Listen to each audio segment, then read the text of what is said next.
Hey, welcome, guys. It's time for Bollox Talks and Tangents.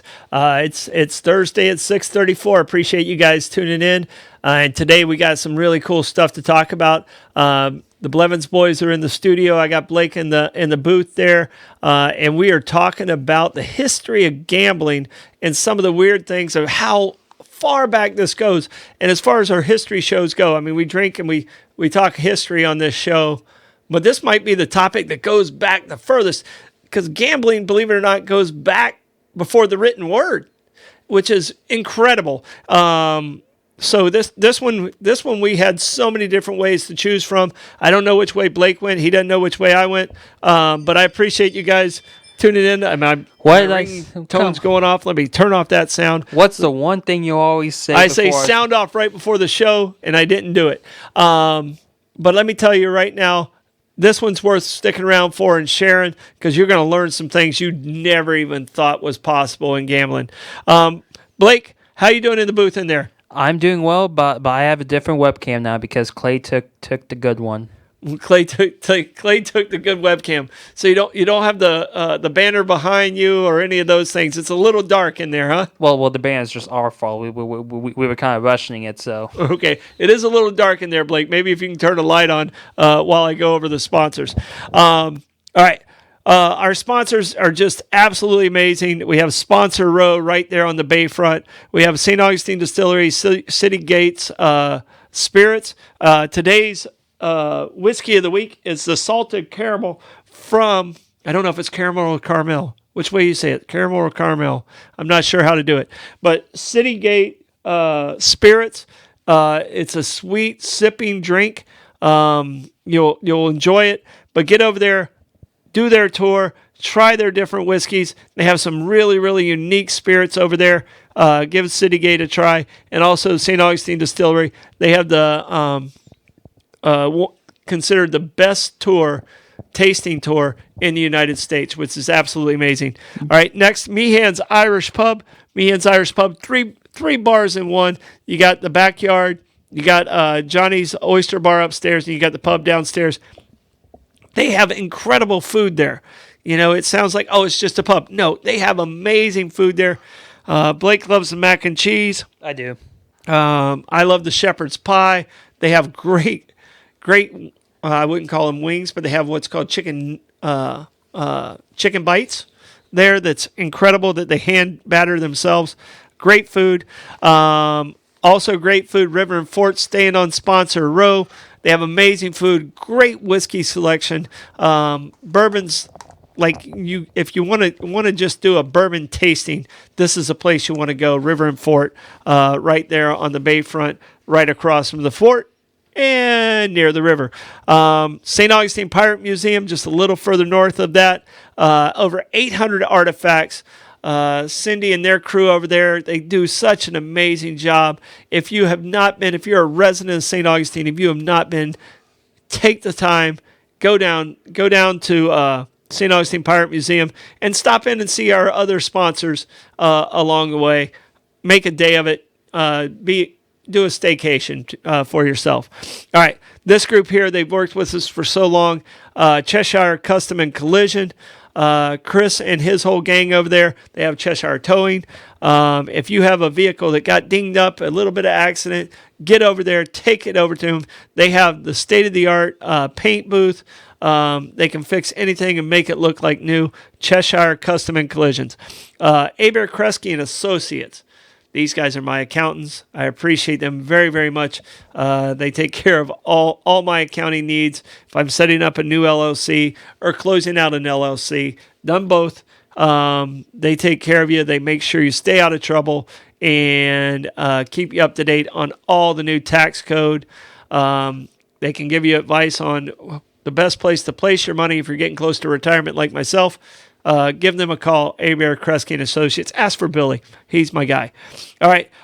Finally, but last but not least, Coquina Coast Realty.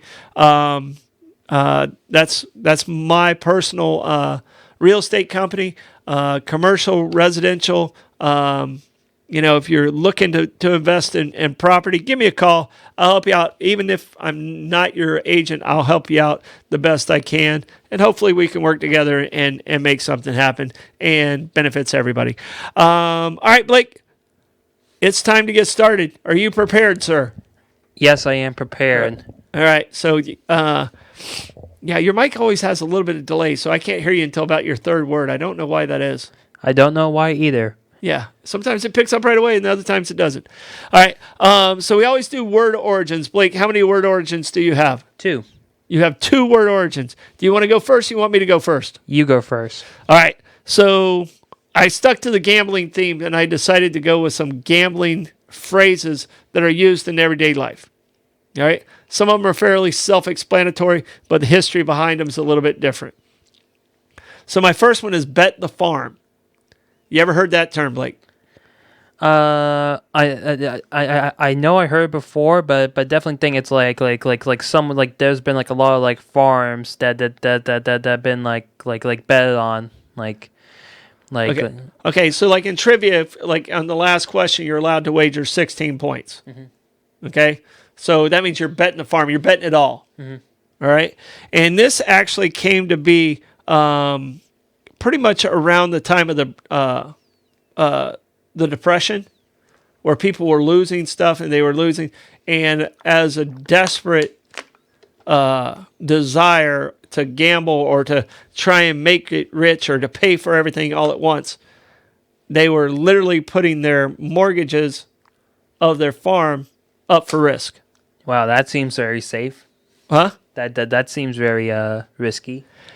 Yeah, but that shows how desperate people were at that time. Yeah, and just for a record, you grew up on a pig farm. Your family never had to go through this, right? We didn't bet the farm, and it's a little different. I talk about growing up on a pig farm, but our house was the house we have in DeLand now. It's a house I actually grew up in, and then the farm was about 3 or 4 miles away. So, but the farm didn't have water. So every morning we had to fill up 55-gallon drums with water to take it out because pigs don't sweat.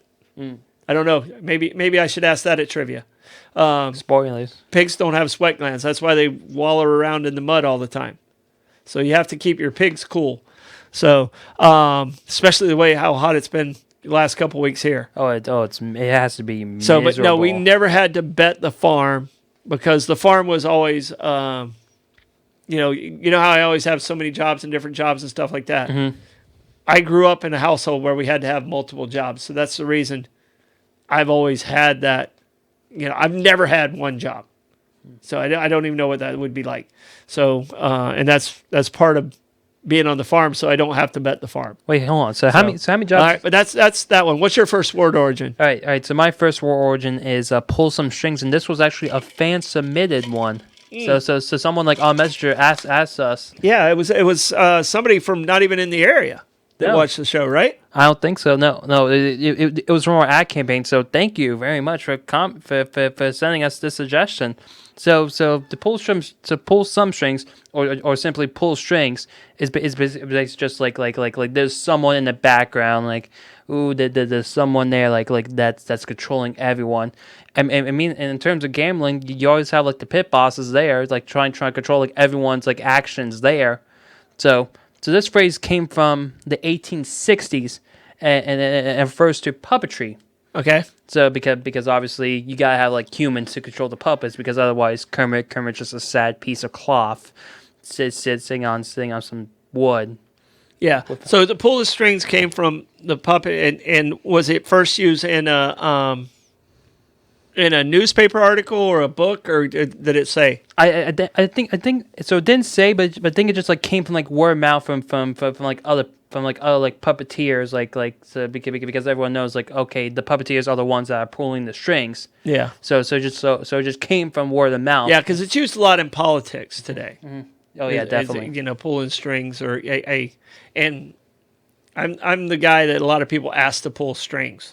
Hey, can you pull some strings and get me some tickets? The Godfather of St. Augustine over Yeah, here. no. I'm kind of the bag man. I'm not a godfather.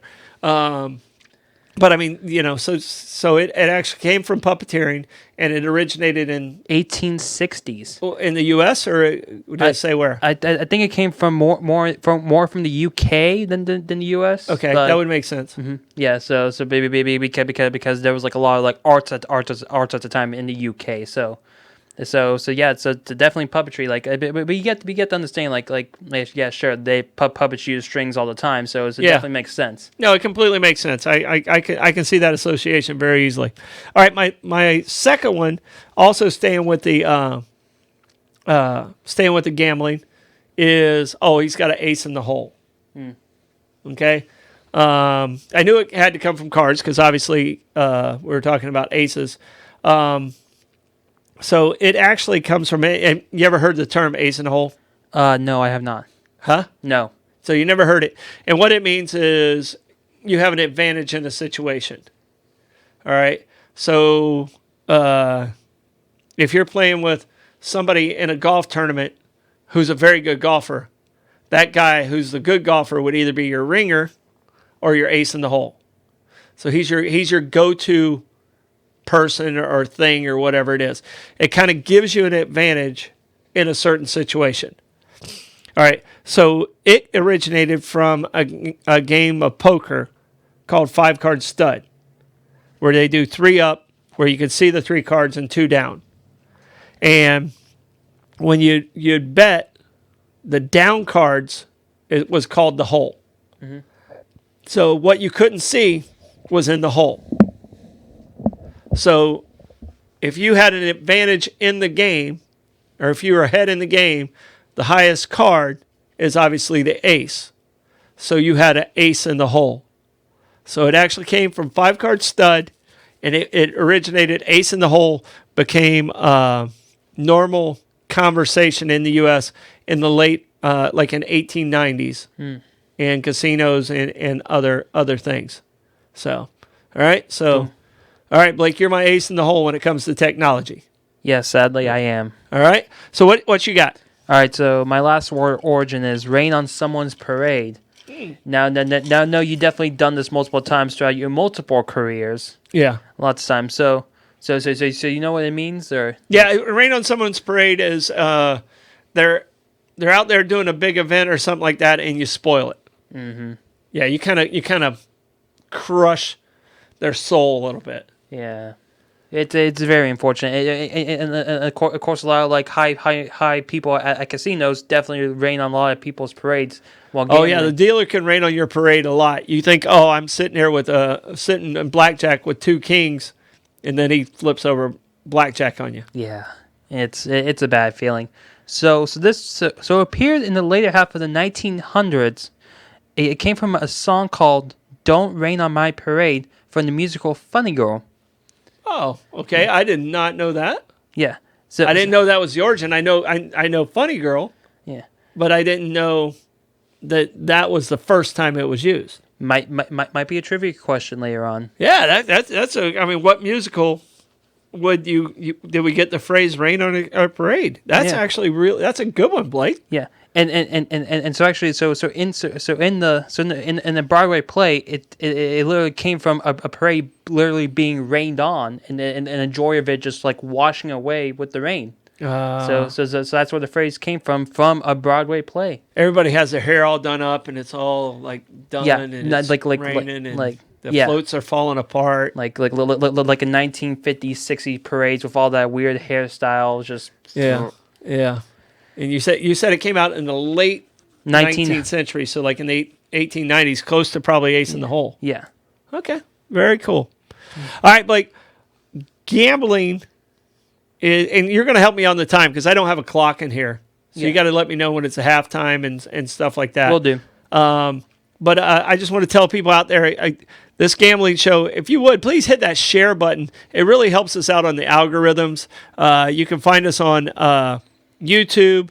You can find us on Facebook, on the app. We're working with Threads, trying to get that app up and going for us. So there's a lot of different ways you can find Bollox, Talks, and Tangents. But share us with your friends. We do got to come up with some merch for the 904. We do. But 904 now swag store for sure. All right. So Blake, where do you want to start with gambling? Well, I definitely want to start off with like, so we live in Florida, so I definitely want to go off I actually want to start off with the origin of the Seminole tribe, because they're the ones that controls like all of our casinos here in Florida. Yeah. I'm going to do this, and just so people understand the history of gambling. All right. The first gambling was actually a 6-sided dice, and it goes all the way back to ancient Mesopotamia, and I don't know if I said that right. Mesopotamia, around 3000 BC. Mm-hmm. That is crazy. All right. This is kind of a Florida gambling history that you're going to go with the Seminole tribe. So how did the Seminole tribe become the masters of gambling in the state of Florida? Yeah, so basically, so it's off with simply the Seminole tribe were the first people to originate to come to Florida. So these were like the other ancestors from like the different tribes, like from like the lower half of the U.S., from like Mississippi, Alabama. They were originally forced into the Trail of Tears, but how some of them were able to escape and then move down to Florida with other tribes. Yeah, they kept getting there was two Seminole wars. Mm-hmm. And they kept getting further pushed into the Everglades, and their accumulation of multiple tribes. Mm-hmm. So they have Cherokee, they have Crow, they have a lot of different tribes. Yeah, and they all came together to create the Seminole tribe.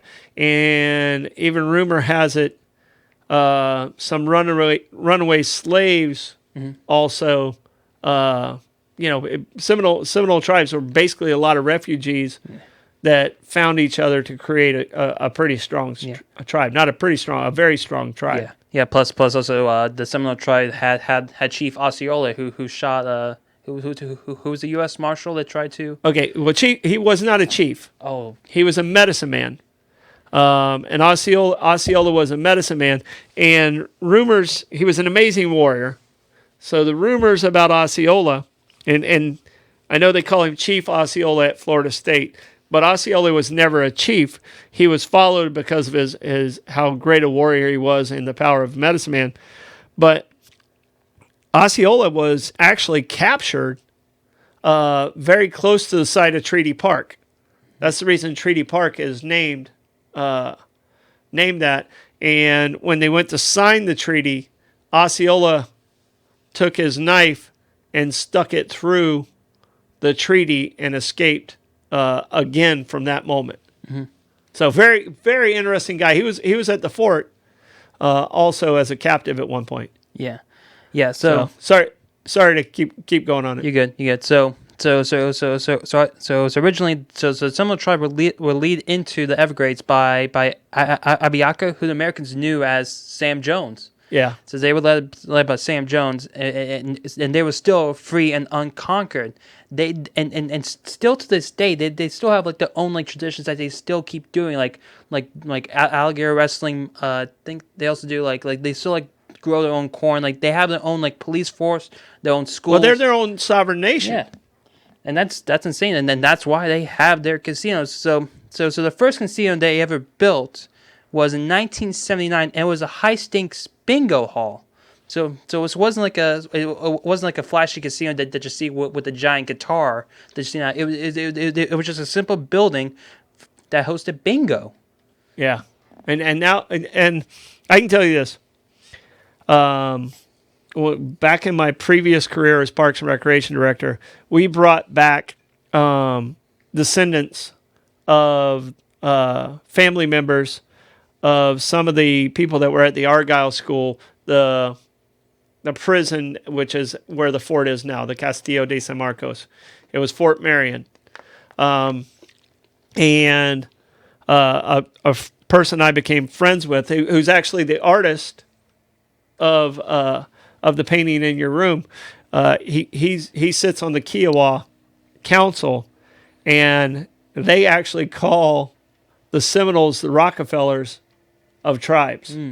Wow. Because the Seminoles have done such a good job with their finances and how they've handled their money that I think they're considered, as far as Native Americans, one of the wealthiest tribes in the U.S. Yeah. And then it also says in their About Me page, like they're actually one of the largest cattle operations in the entire U.S. Like so they have a really good business with like a multitude of things, especially with gambling, because since 1979, the Seminole tribe of Florida officially owns six casinos. Think like two in Hollywood and plus the two Hard Rocks, one in Hollywood and one in Tampa.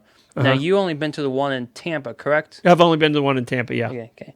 But they officially own like the other Hard Rock Hotel casino brands, but they're just not officially owned by the Seminole Tribe of Florida, since it's not in Florida. Well, don't they have a big investment in Hard Rock itself? Yes. Okay. Yes. I believe So, I mean, it's pretty incredible where gambling took... this is one of the positives of gambling, of how it can... turn things around. It took one of the poorest tribes who lived in the worst possible conditions to be one of the wealthiest tribes.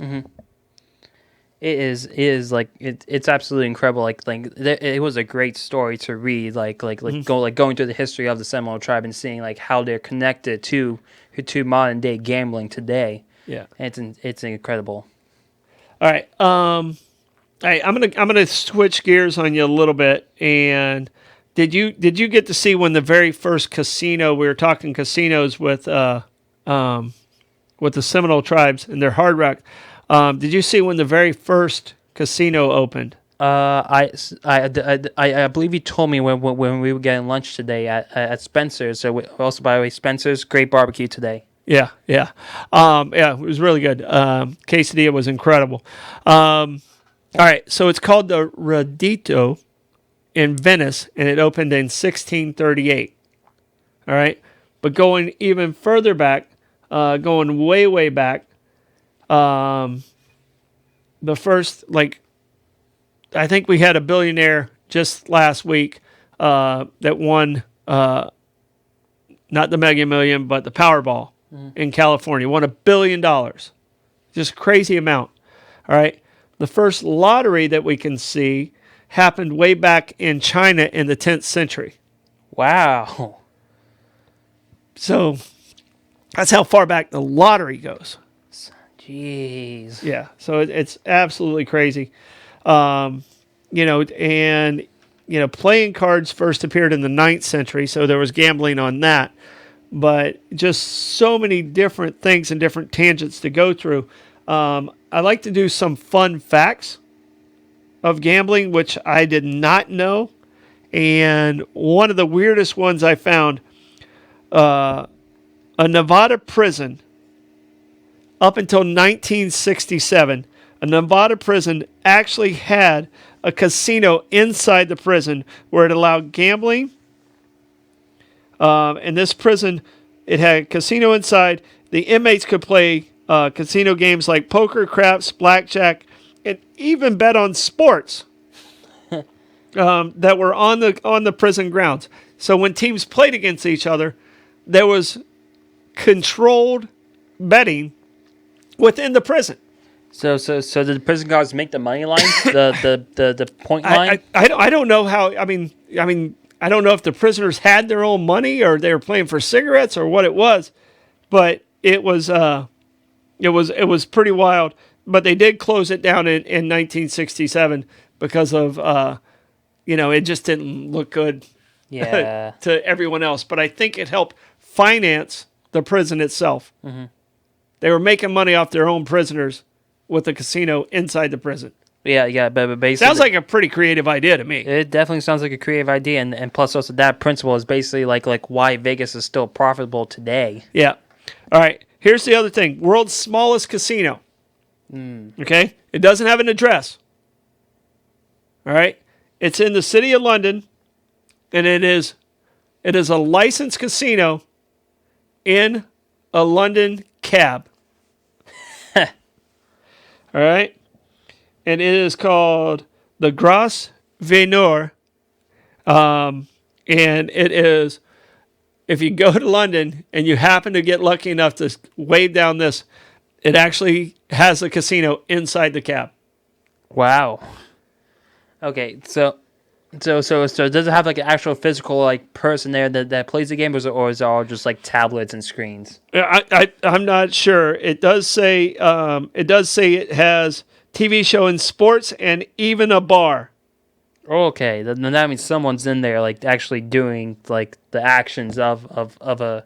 It has a table with a dealer in it. Okay. Yeah, so it's not just the driver. It has a table with the dealer. So I'm saying there's one other person in the cab with you. That's the table dealer and has everything else. It's got to be a big cab. It basically has to be like a Ford Transit van, basically, at minimum. All right, Blake. When we go to Vegas, what's the game we like to play? Roulette. Roulette. All right. We like to play. We have a strategy of how we do it. I know it works out well for us. We do a lot of teamwork. We do a lot of like ceremonial stuff. Routines. We just have fun playing it, and sometimes we do pretty good. Last time we did really good. Really good. All right. Today's the first time I learned this, and I didn't believe it, so I had to do the math myself. If you take all the numbers, which is 1 through 36, and add up those numbers, the number it adds up to is 666. Oh boy. The biblical sign of the beast. Did you have any idea? We've been doing this for years. We've been playing it for a couple of years now.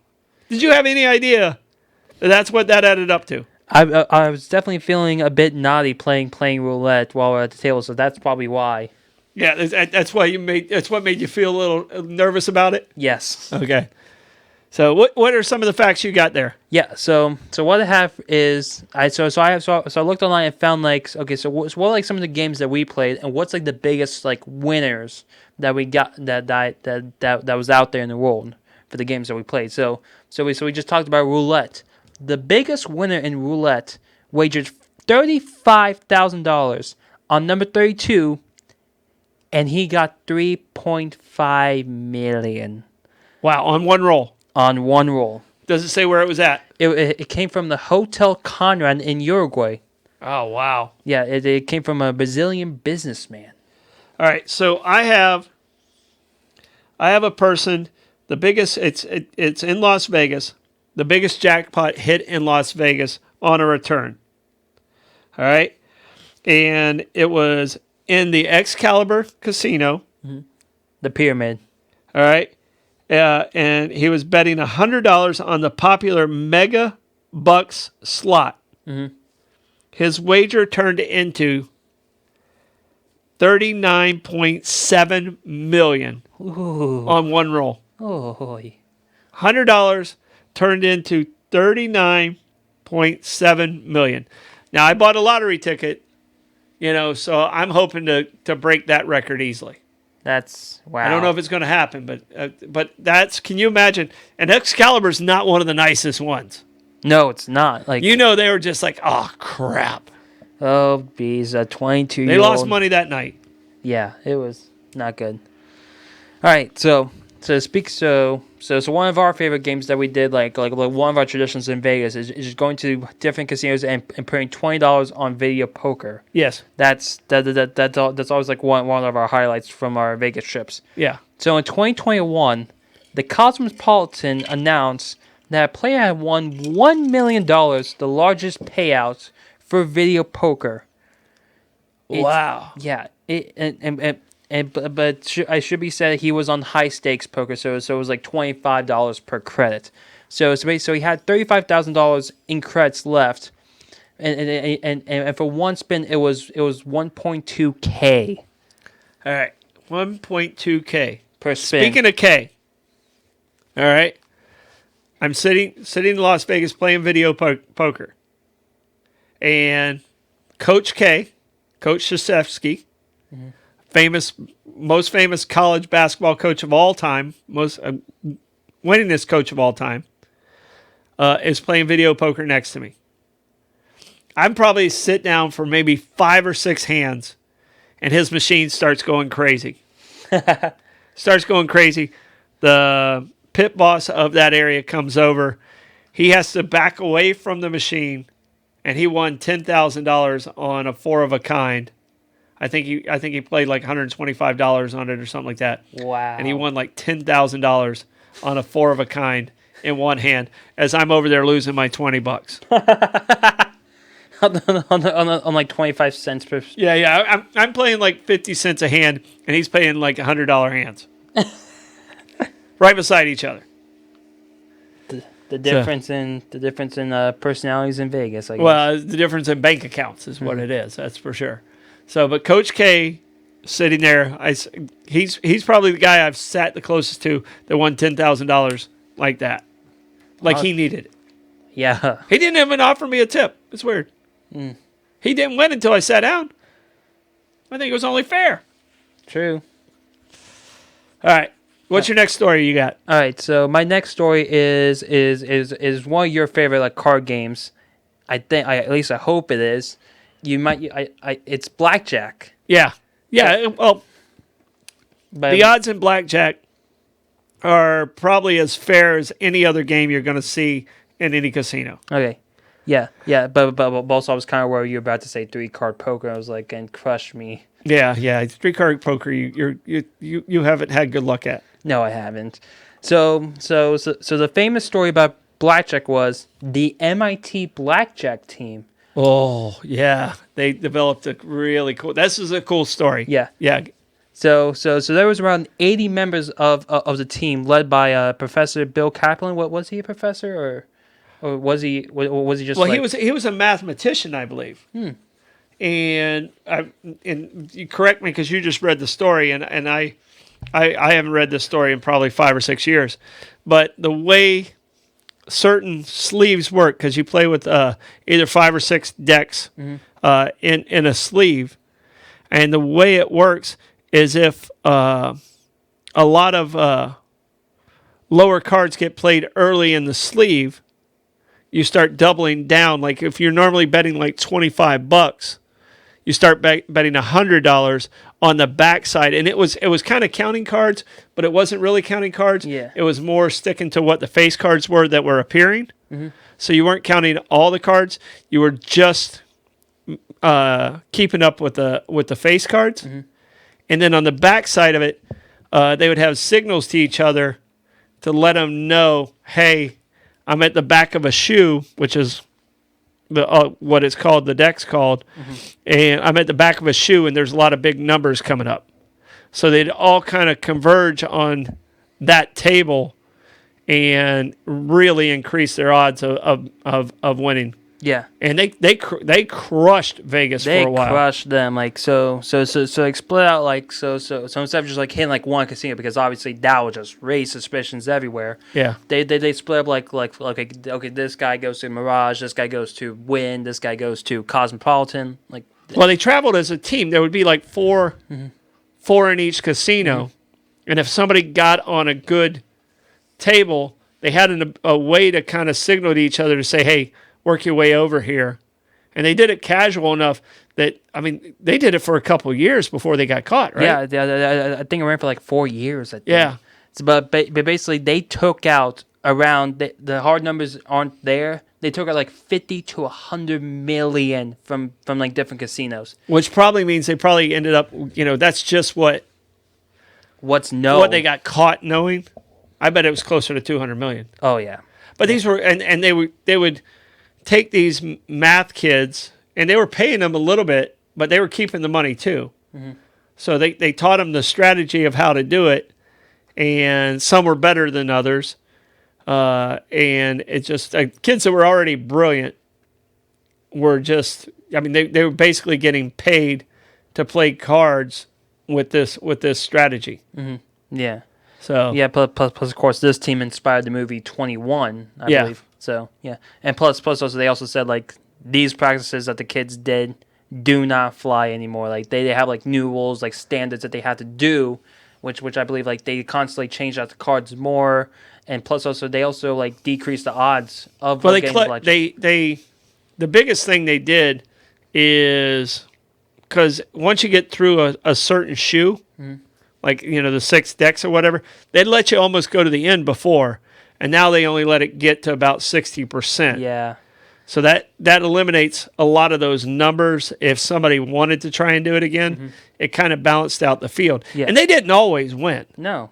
It wasn't like they were cheating. They just came up with this strategy, and the casinos had to figure out a way to fight against it. And it isn't legal to work together, like when they were bringing people over at particular times.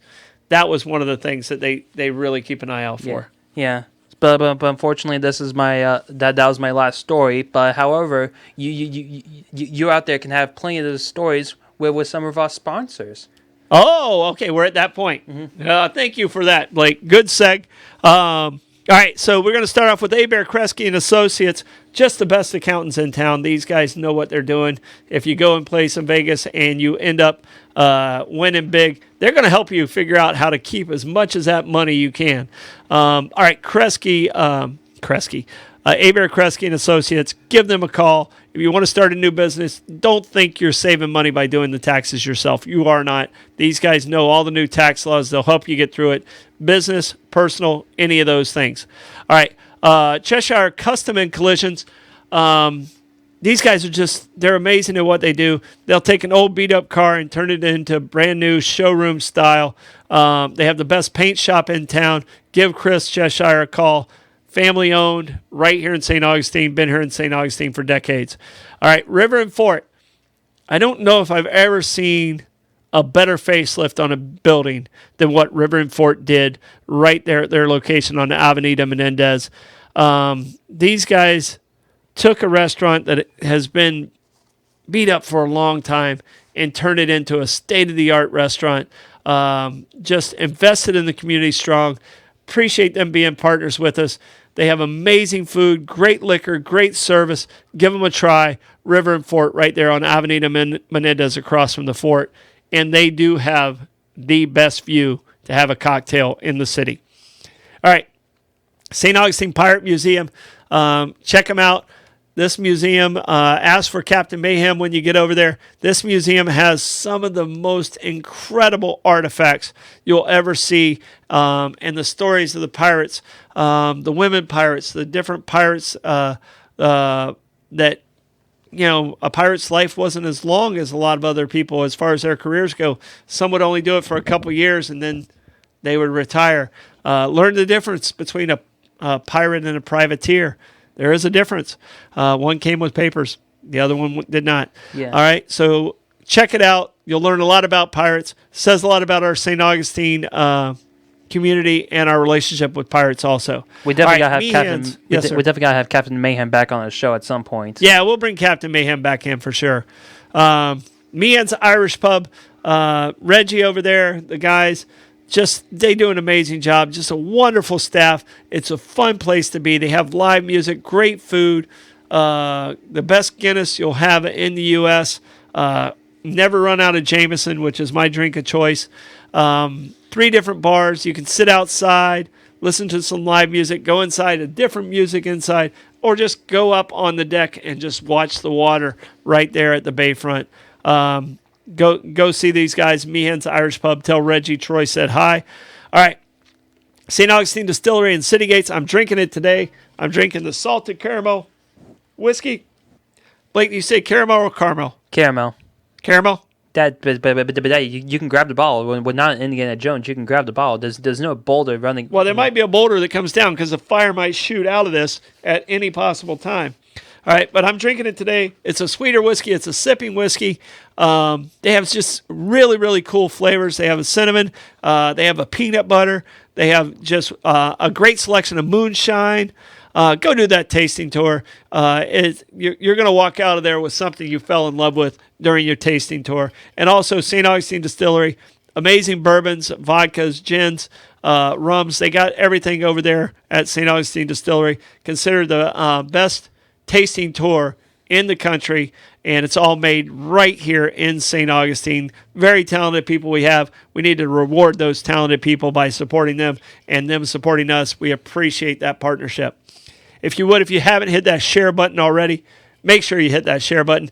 All right, Blake, I still have a lot of different stories and a lot of fun facts to talk about, but I want to talk about sports a little bit. Yeah, because All right, there are three big sporting scandals that I wanted to cover during this.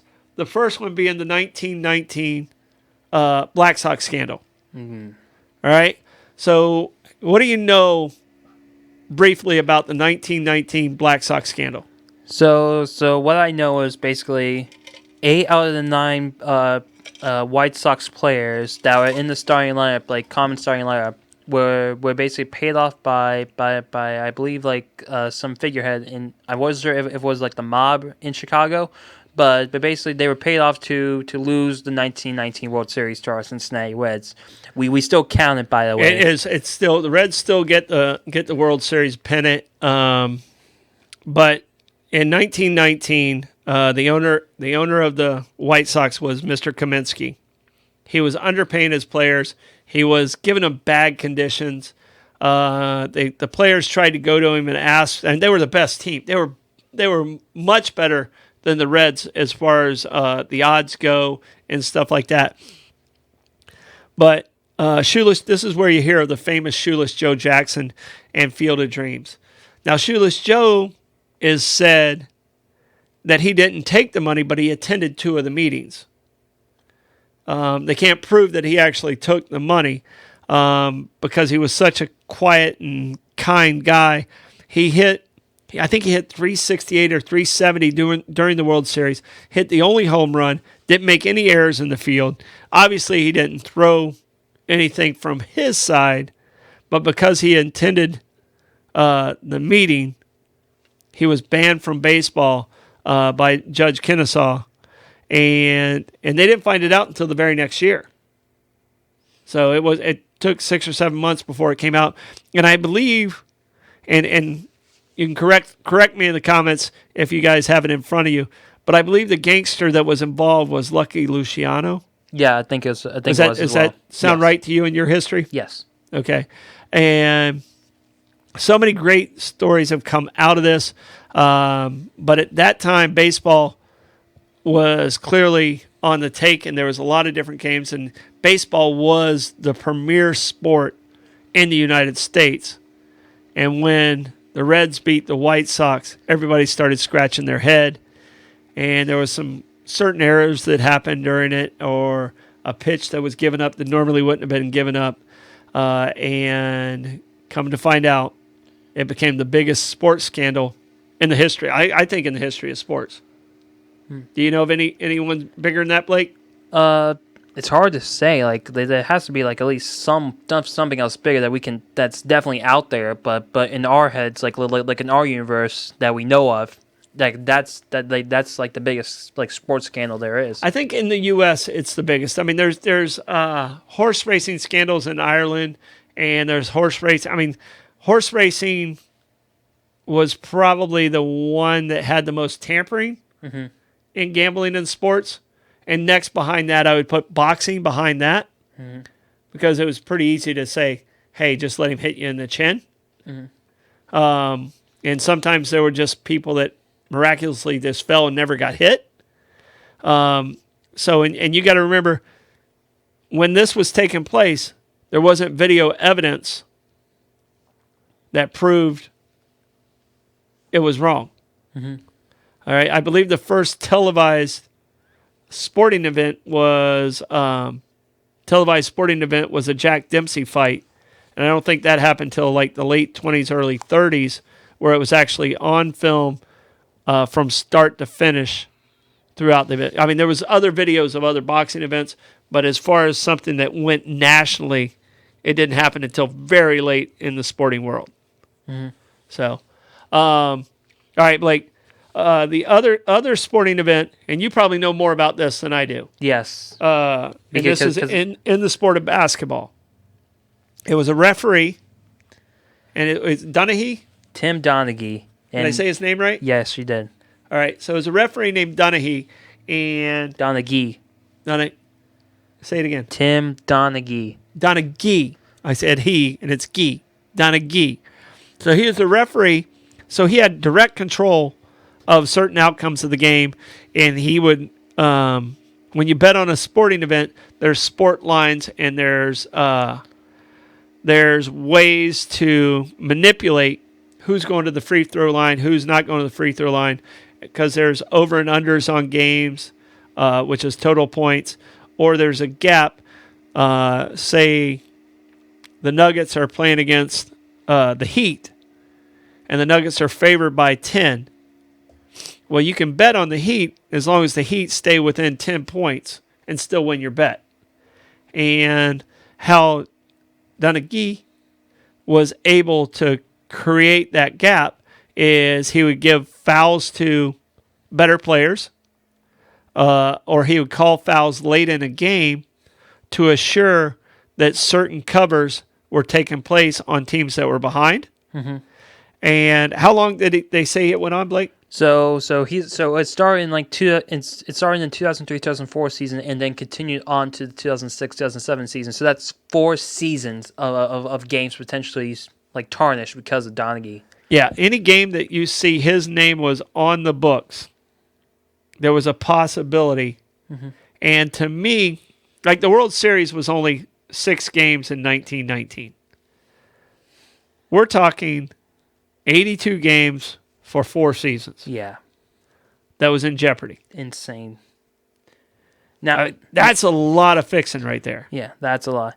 And because of that, the NBA so once when he was sentenced in 2008, the NBA claimed Donaghy owed them $1.4 million, including $577,000 of his pay and benefits for how much he's tarnished the league.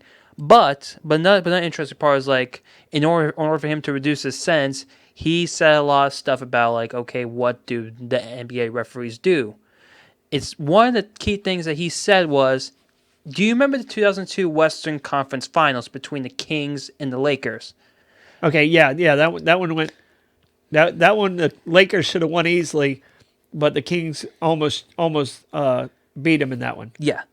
So basically, according to him, the NBA wanted the Lakers to advance, but of course the Kings were too strong. So according to him, and of course he's kind of a bad person for doing all this. So take a grain of salt.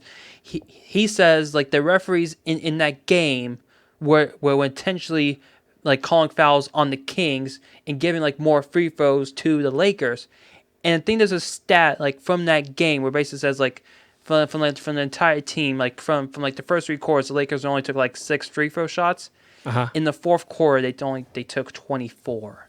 Wow.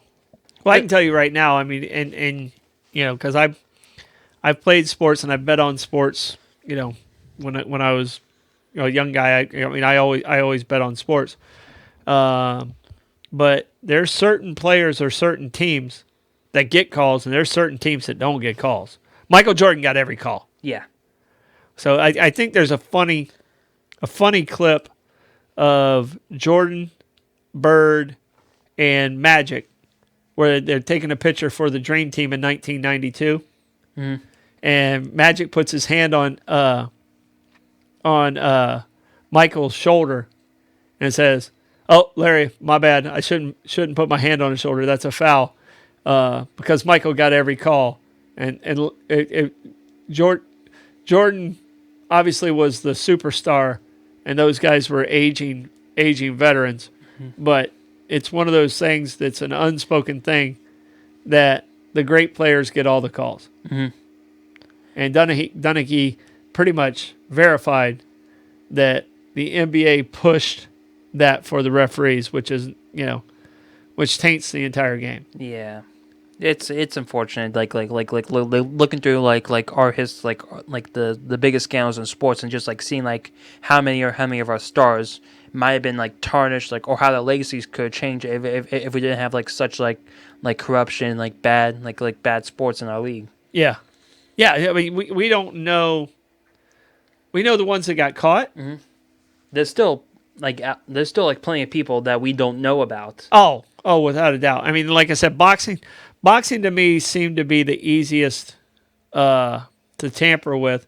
And when boxing was kind of at its height is when gangsters were heavily involved in sports. Mm-hmm. So, and they were heavily involved in gambling. So, all right. All right. We can talk about Pete Rose, but how much time do we have? I don't even know if we want to talk about Pete Rose. I think we got like 10 minutes left. All right, we got 10 minutes. I want to go to some more fun facts, and then if we have time for Pete Rose, we'll come back to Pete Rose. All right, here's one of the coolest things that I saw, Blake. And so Vegas casinos, when they were testing the atomic bombs, all right, so during the 1940s and 1950s, casinos actually would do viewing parties because when the bombs would go off, it'd light up the entire sky. So what they did is they turned these really dark spaces into viewing parties at the casinos, and they were called bomb parties or atomic themed beauty pageants.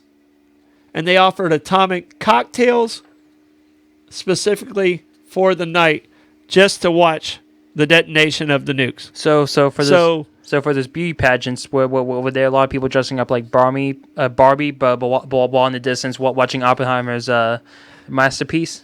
Well, Barbie wasn't created until 1959. These bombs were happening. Oppenheimer and his gang was doing their stuff earlier than that. But there was over 65 nukes that went off just northwest of Las Vegas during that time. Different bomb testings, not all nukes, but different bomb testings that went off during that time. All right, this is another one that I found very, very interesting. So the world of casino entrepreneurs isn't all about boys. The very first Vegas casino license was issued to a woman. All right. One of the pioneers of Las Vegas was a woman named Mame Stocker, who was the first person to be issued a casino license in the city. Stocker's casino offered only 5 legal games in the city at the time: bridge, lowball poker, stud poker, draw poker, and 500. So the very first casino that was licensed was actually given to a woman. So, and we're talking about a time that probably predated the mafia before they got there. Wow. So and where was this casino at? Like, was it so I'm trying to look at an article here. Does it say that was built on Fremont Street and that's why Fremont Street's so popular? Well, that was the first original strip, was Fremont Street. You know, and that was the very first one, and now the strip is much, it's probably 10 times the size of Fremont. Oh yeah, it's insane. Yeah, Fremont's where you go to do your people watching, and to make a lot of money on roulette. Yeah, there's definitely a lot of like strange characters out there. Like it's basically like walking through like a more fancy version of Walmart. Oh yeah, without a doubt. All right, so I want to talk a little bit about your experience on gambling and where you think gambling falls into place in our society, because in the Wild West, it was considered the 3 W's were the vices of the Wild West. All right, and that was whiskey, whores, and wagering.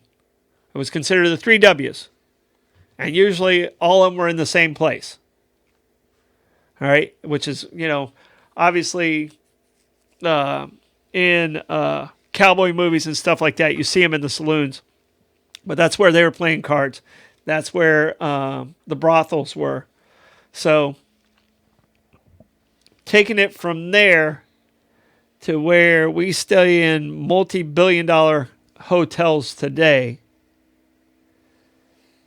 what do you think the difference in gambling, where we're at, and where you think it's going right now? Because online gambling seems to be really taking off. And now that we talked about the Seminole at the very beginning of the show, what's happening with you understand the rules a little bit better. What's happening with their online sports gambling site? So right now, so they can do it. Like so basically, like back in 2021, like the Seminole tried to sign the compact with the governor to allow sports gambling like on tribal lands, and allow it in the state of Florida through Hard Rock. And later that year, there was like different casinos that were not that were like pari mutuals, did not want like everyone in Florida to gamble. Have access. Yes. So it's because they only want sports betting like at the bare minimum like on tribal land. So they sent like appeal and basically shut everything down. Now I believe a federal court judge like allowed it to resume again, but they're not doing it until like they reach like a compromise between like the pari mutuals and the Hard Rock. So they legally can do it, yes, but they haven't went active yet on their website yet. They technically did go active for like a month, but then they had to shut it down because like all the lawsuits and all that. Like, okay, so they're trying to clean up exactly where that's at. Because I was wondering why it's not happening. Yeah. At that level, so it's still caught up in some court stuff. Yes, but even today, but it's individually. It's not from the courts itself. It's basically more civil stuff between the two. Yes. So, okay. Yeah. So basically, it's basically like the little casinos that you see like next to like horse tracks. Like those are the people that don't want to have like the sports betting like throughout like the state. All right. I wanted to get that information out there. All right. I have two more stories. How much time do I have for each one? 2 minutes. I have 2 minutes, so a minute for each one. All right. So the very first cruise ships, everybody knows about cruise ships, and you're allowed to gamble on cruise ships. So it was basically the very first cruise ship was created by an organized gang figure by the name of Anthony Cornero. All right. And he figured out if he takes a boat out past the 3 mile mark in Santa Monica coast, he could take advantage of international waters and operate a gambling ship. Mm-hmm. So he would take on the SS Rex in 1938. All right. And that was considered the very first cruise ship to have gambling. Mm-hmm. It held over 2,000 people. It had a great restaurant, shows, and gambling. It's the first time it was ever used. And so that's why cruise ships and even gambling boats exist today, because of Anthony Cornero figuring out this is where we can do this and not have any trouble. Mm-hmm. All right. Here's probably the most interesting fact I had, and I had no idea. During the Civil War, gambling was so prevalent, they didn't fight at night. They just didn't fight at night. So during the Civil War, the lines were so close together, sometimes card games would come together between the North and the South. They'd play the card games or the dice games or whatever it was. They'd gamble, and then they returned back to their camps. So at night, they were playing poker, they were playing cards, they were playing dice, they were playing whatever game popped up at the time. So if there was like at the Battle of Gettysburg, they said that there was card games that went on between the North and the South, and then they would try and shoot each other 6 hours later. Mm-hmm. Did you see that story? I did not see that story. That is what? Wow, I did not see that story. It's absolutely crazy. So it's ridiculous. But they were so bored during that time, and one of the things that happened during that time, the Southern soldiers didn't have access to cards. Playing cards were made up north, so if you didn't go through the pockets of a northerner or make a trade with a northerner for the cards, your group would be mad at you, because that's the only way they were able to keep cards coming to the South. They basically had to pull them off of dead bodies or trade with prisoners on how to get the cards. Yeah. So, Wow. All right, I think that's the end of our show, right? It is. All right, I want to say thank you to our sponsors again. Appreciate you guys. Hit that share button. Fun show. A lot of information out there. Blake, appreciate you doing the research you did. A lot of fun stuff. Hopefully you guys learned something. Maybe you laughed a little bit. This is, I almost said this is Uncommon Ground. This is Bollox Talks and Tangents, and we'll see you next week. Please Bye-bye. gamble responsibly.